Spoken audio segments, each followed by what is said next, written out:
Happy Thanksgiving, everyone. We've done the Thanksgiving video, but it's Thanksgiving right now as we're recording it. Thanksgiving football is about 35 minutes away. So, Tom, this podcast will be 34 minutes or less. Yes, exactly that. The Packers play the Lions at 6 p.m. We're recording this at 5:27. I actually did get my Packers jersey out. And you know what I've done? I've literally forgotten to put it on for the podcast, which is just an absolute shambles. But I'm a nervous wreck right now. I mean, I'm fine. You're not, the Hawks aren't playing. We're playing Sunday. It's cool. Like, I'm just enjoying Thanksgiving. We've got some food cooking in the kitchen. Not like turkey or anything, but it's cool. It's all good. It's all good. And we've got football to look forward to on Sunday.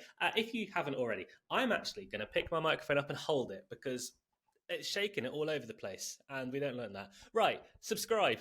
Really high-tech stuff on the Seven Touchdowns podcast. Subscribe, leave a like, join our members tier below. We're back on Monday Night Football to try and take you through a few more winners. But over the last week, I mean, Thursday night, Tom, last week was fantastic. Sunday for Luke.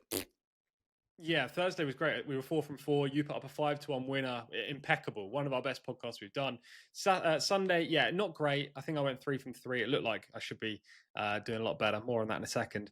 And yeah, not your best, but the records here, you know, they're okay. Mine is pretty solid. Your player of the day record is great. Hopefully you can boost your main record. You know what? Let's not worry. Let's just all relax. And let's just say we're all going to finish the season on a positive note, which we will, I'm sure. We will. I'm going to crush it this week. I am very confident in my picks this week. Nice. Yeah, that's it. But we'll try and boost it. Shall we do what on earth? Let's. I'm going to start with mine because I tried telling Tom what on earth was before, and he had no idea what the hell I was talking about.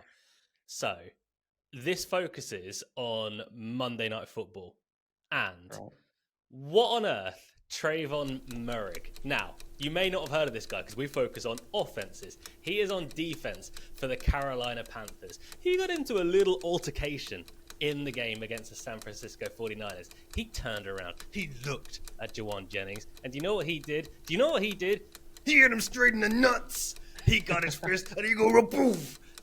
And now he's banned for a game. Don't do that to guys. There is a bro code. There's a code. You don't do that sort of stuff. Stop spitting on people. Stop hitting people in the nuts. Trayvon Moehrig, what on earth? This has become more just Luke the policeman rather than what on earth. It's just stop doing it, guys. Stop assaulting people. It's not hard. It's true. I didn't actually see that. That's why I don't know what you were talking about. I missed. When was that? Second half? It must have been second half, right? I don't know. I was flat out asleep for the whole game. So right. I watched first half. Don't remember that happening. So unless I was asleep too, then it must have been second half. Yeah, I would agree with that. Look, I didn't see it. I'm going to go and have to watch it now. But don't do it.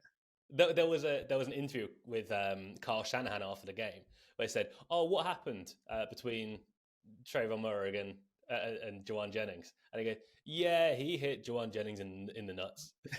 It's like, yeah, real proud of Jauan for not reacting to that one. Hey, look, he's a better man than me. I would be reacting. Well, I mean, he doubled over in pain, but yeah, Trayvon Moehrig, he will not be playing this week. Tom, got any nut shots? No, I don't. Mine's really boring this week. I'm just going to bring it to you and bring it to you quick. What on earth? Bad close beats. Last week, 3 out of 6 with the selections on Sunday. Felt like to me I was going to go 6 out of 6, and I'm not necessarily an optimistic bloke, as Luke will tell you, but there were just some bad beats. Like, we had the Ravens minus 13.5. They won by 13, and they could have won by more in the final quarter. We had Chris Olave under 64.5, and he was under until the final drive when he crept over. And we also had Tyler Warren over 50.5, and he just fell below with 45. It just felt like a week with a lot of tough beats. You get them every now and again. That is betting, wagering, punting, whatever you want to call it. But last week was frustrating because we had 3 of them. We did. And bad beats suck. However, we're going to channel our Thursday night energy. Full house. We're going to work that one going forward. And we've now got 29 minutes until Thanksgiving football starts. So let's get underway. Tom's got 5 picks. I've got 4 picks. For myself, Tom, is rookie week and Pat Freiermuth. But it's mainly rookie week and Pat Freiermuth. For you, you're going one more effectively. But we haven't spoke about Tyler Warren in so long. It's crazy. Yeah, it'd be nice to talk about this guy. I feel like he's not mentioned enough, especially on this podcast. Get some respect out there for TW. Yeah, we've mentioned him 6 times. Actually, when I say we, I have put him up in 6 of the last 7 Sunday podcasts. It is becoming something of an obsession, an unhealthy obsession at that. So I apologize to you guys at home for mentioning his name over and over again. Repetitive boredom. But I'm back again. We're going Tyler Warren player prop this week, and we're taking the overs yet again. Over 51.5 receiving yards, 10-11 for the Colts against the Texans. First 6 p.m. matchup on Sunday. Look, I feel like it's the same argument every week, isn't it? They're going to be going to the middle of the field. Tyler Warren's a safety blanket. Daniel Jones likes throwing the ball and throwing it to him. Out wide, you've got Pittman, and you've also got Josh Downs and Alex Pierce. Downs playing more in the slot right now. Pittman or Pierce and/or are going to be covered by Stingley. So one of those is just going to be out of action for the whole game, probably Pittman.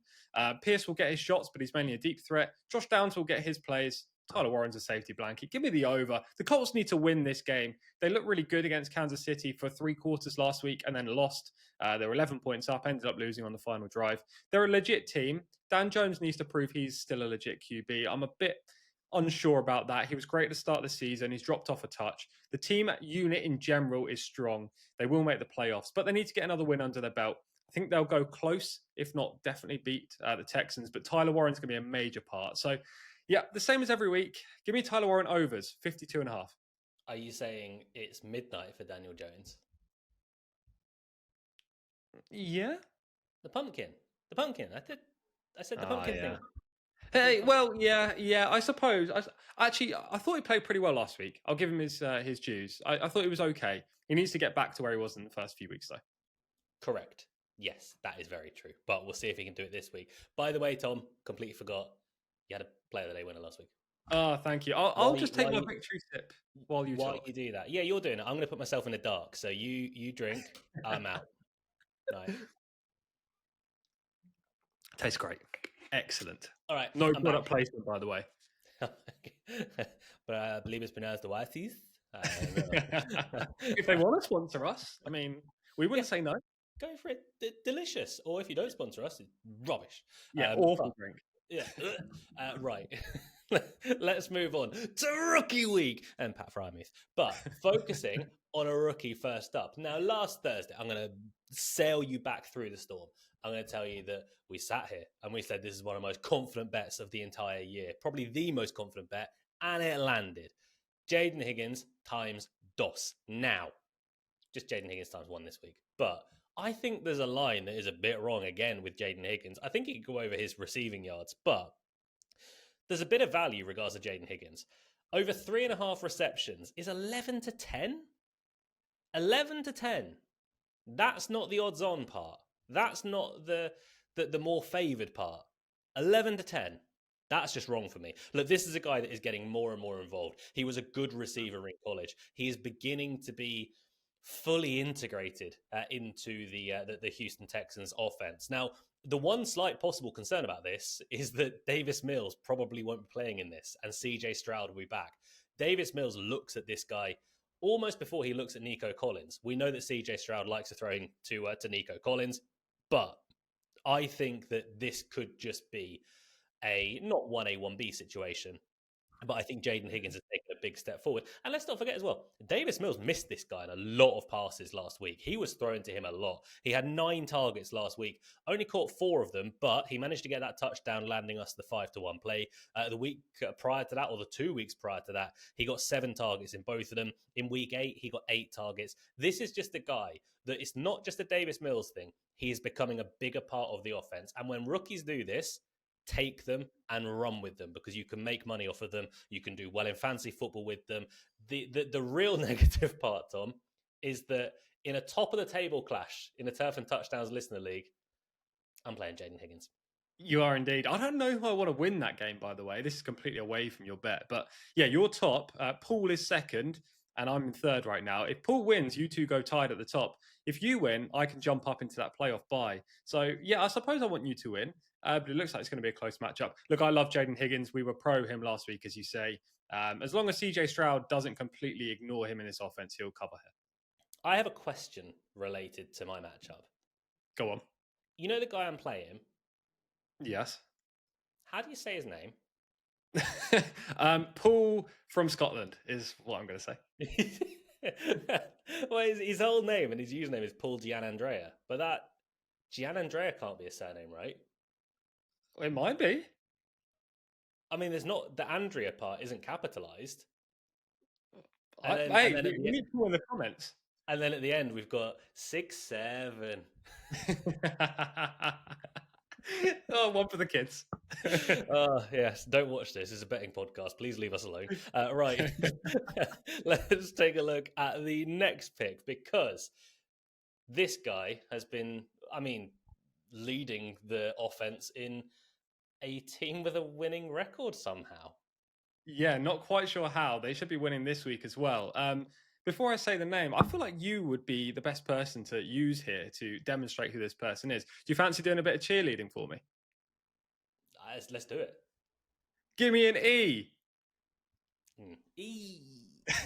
Give me a T. I've got the microphone in my hand. What do you want from me? Yeah, this is shambles. It's ETN. It's Travis Etienne who we're talking about here for the Jacksonville Jaguars.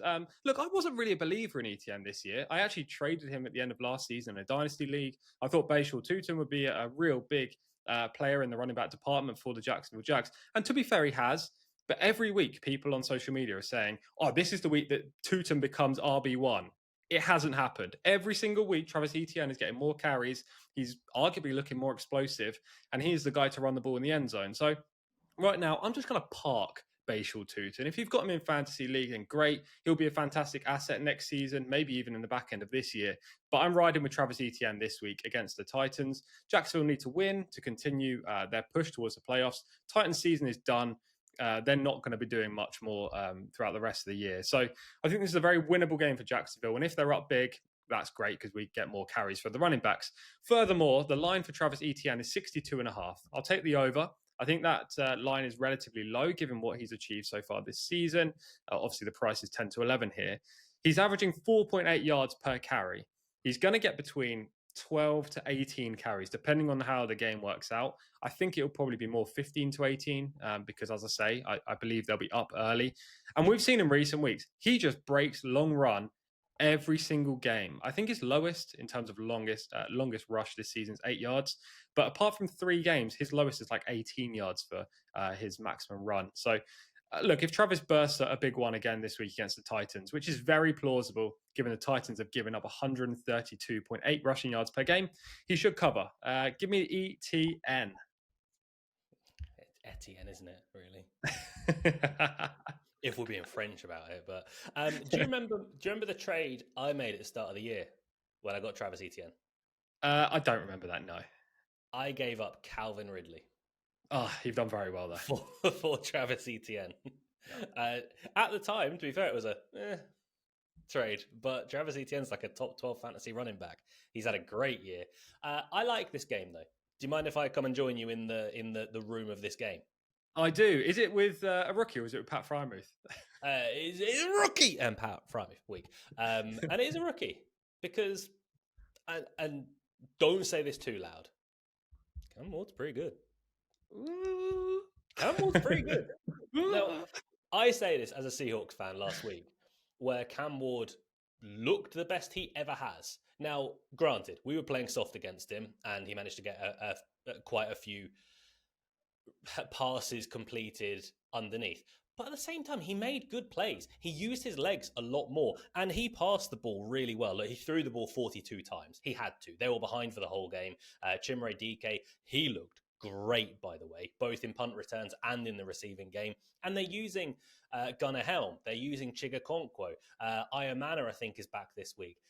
The Titans, I said prior to the season, I don't think the Titans are that far away from being a good team. If Cam Ward keeps playing like that, they're not that far away from a good team. Yes, they need 1 or 2 more pieces just to slot in, but they're a very young team. Now, you match that with the team that they're playing. They're playing the Jacksonville Jaguars.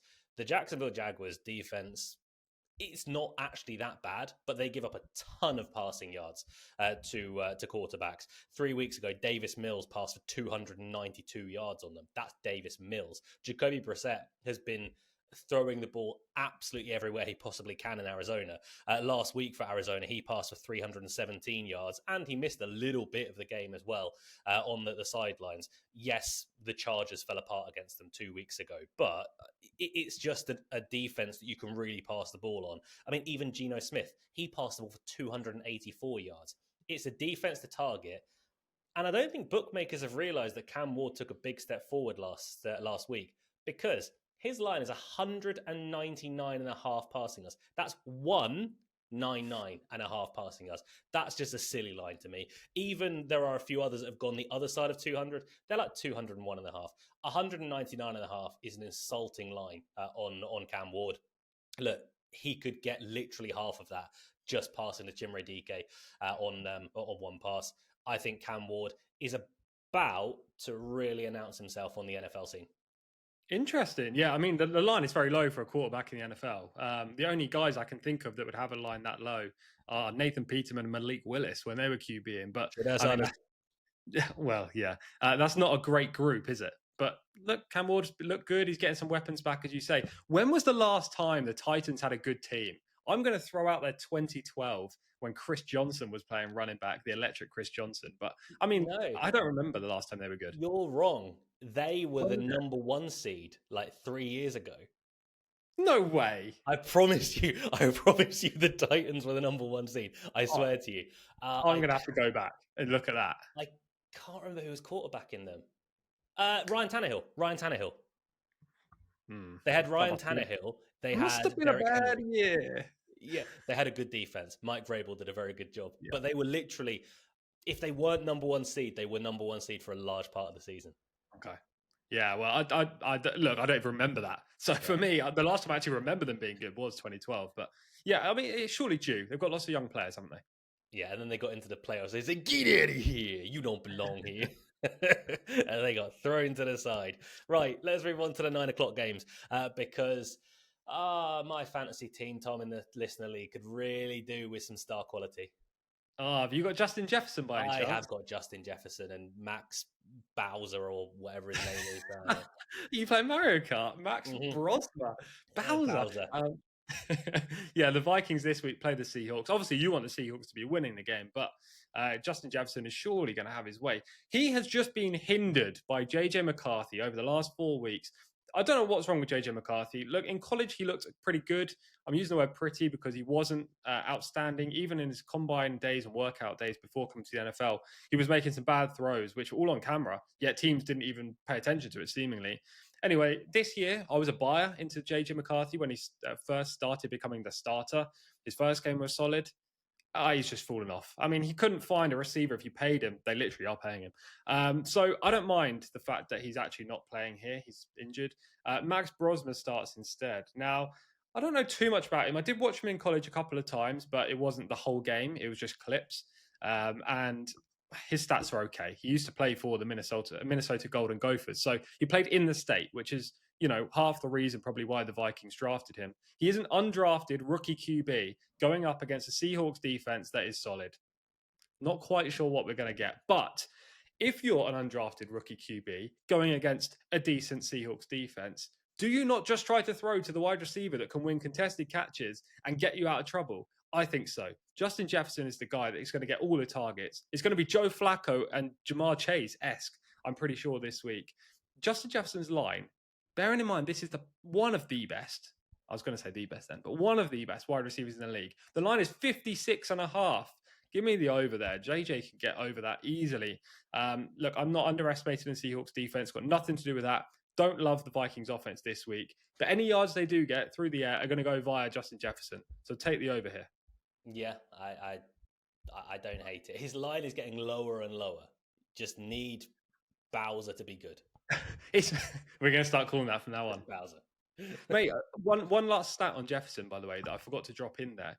I had a look back through his whole NFL career. I know this is boring to some people, but some people will like it. He's played 88 NFL games in his career so far.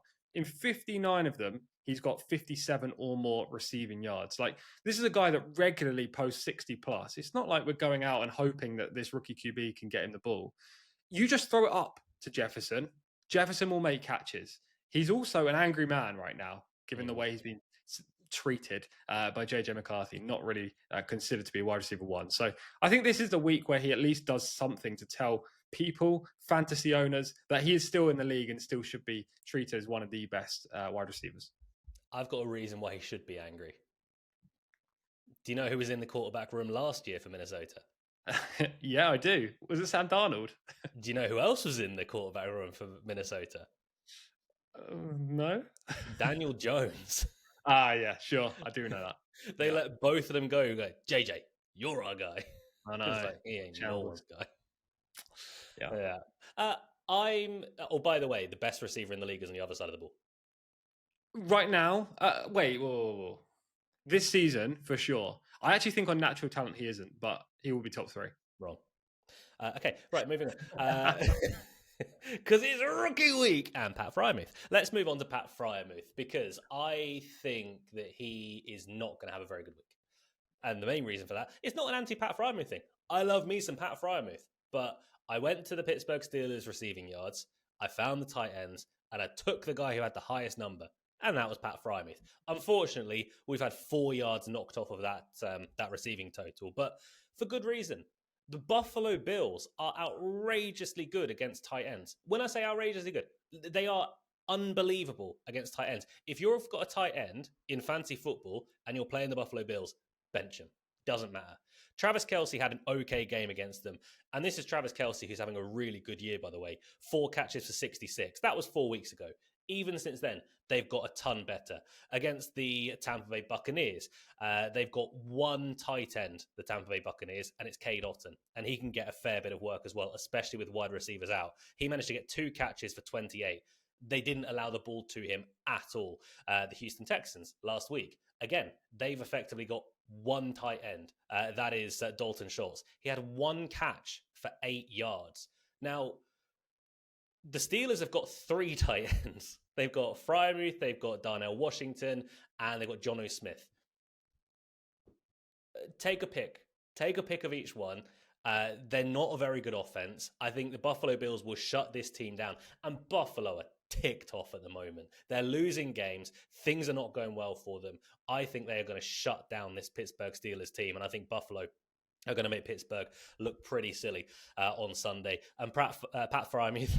Pratt Freiermuth. I prefer that. I prefer it. Pratt Freiermuth. Sorry, Pratt.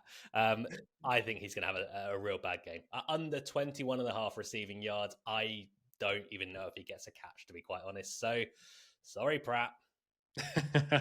You hinted there that the line was 25.5, which it was.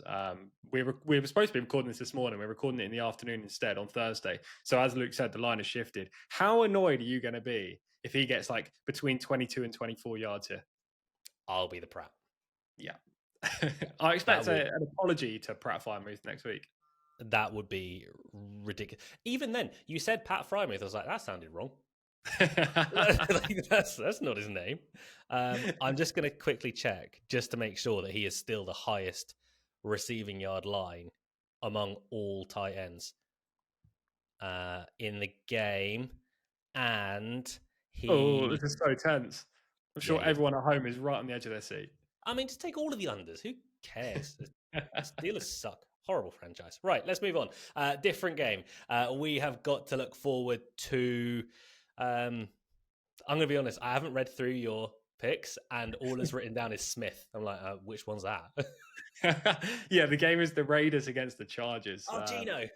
Yeah, you said Pratt and you also said look forward to. And I think both of those two things come into consideration here. Pratt regarding the person I'm about to talk about and looking forward to just a Chargers victory, I think, for many punters because they'll be in their accumulators. Most of you guys who bet on the NFL will do weekly ACCAs, I'm sure.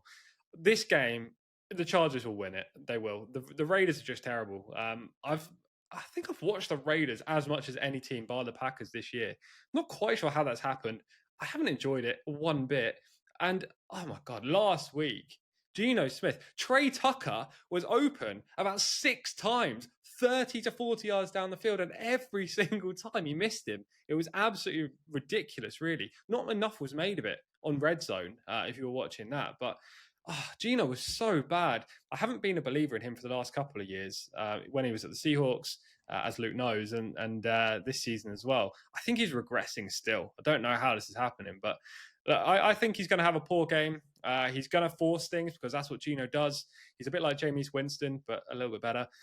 And I'm taking over 0.5 interceptions. It's 4 to 6. It's a slightly shorter price than we're used to getting. 8 to 11 with some firms.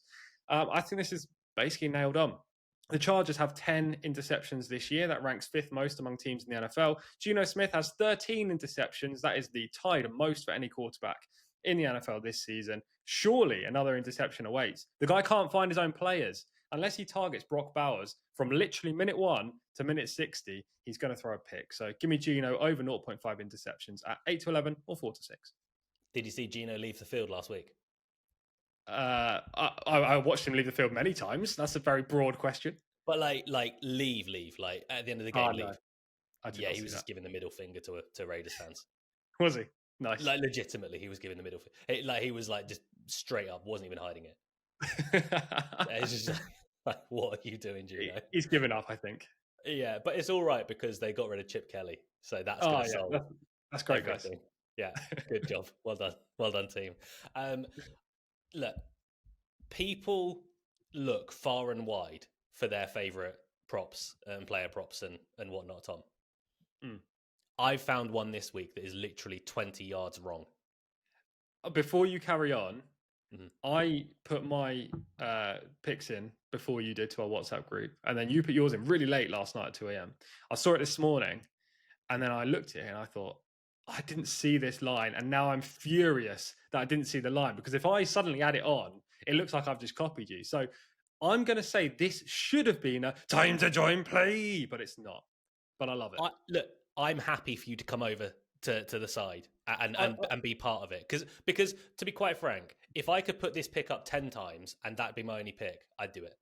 I feel like we're selling it a little bit too much now. We're just going. No, we're not. We're not. The only way that he doesn't clear this line is if his leg goes to Snap City. Yeah, don't say that either. We need him. I need him. Touch wood that doesn't happen. But RJ Harvey, come on, welcome to rookie world. Look, he had a poor game against Kansas City last game. He had 11 carries for 30 yards. Playing against Kansas City compared to Washington is like a boxing match between me and Tom. I would absolutely batter him. Like, I'm Kansas City, he's Washington. But RJ Harvey couldn't do anything against Kansas City. Against Washington, so offended. Why am I taking stray shots here? I was just praising you about this selection. I don't think you would batter me either. And also, I was nodding along. I was doing that thing where, you know, when someone interviews or talks to someone else and they're just kind of not listening, but also listening. I was just like, yeah. And you were like, batter him. I was like, yeah, he would batter me. He would absolutely do me up like a kipper. But the Washington Commanders, that's so bad against running backs. And weirdly, Jaden Daniels might come back this season after his arm, literally went to Snap City, but apparently he's back throwing again now, albeit it was his non-throwing arm. However, let's take a look at the Washington Commanders and how they have got on in the last few games against running backs. The latest game, which was the Madrid game, so they've had a little while off. Devon Achane, 21 carries for 120 yards, averaged 5.7 yards per carry. In that same game, Ollie Gordon, 9 carries for 45 yards. That was 5 yards per carry. Jalen Wright came in for 1 carry. He got 4 yards on that. So looks like the Commanders, I'm pretty sure you can't really stop the run. Let's go back one more game against the Detroit Lions. Fair enough. Jahmyr Gibbs is a very good running back. 15 carries for 142 yards, 9.5 yards per carry.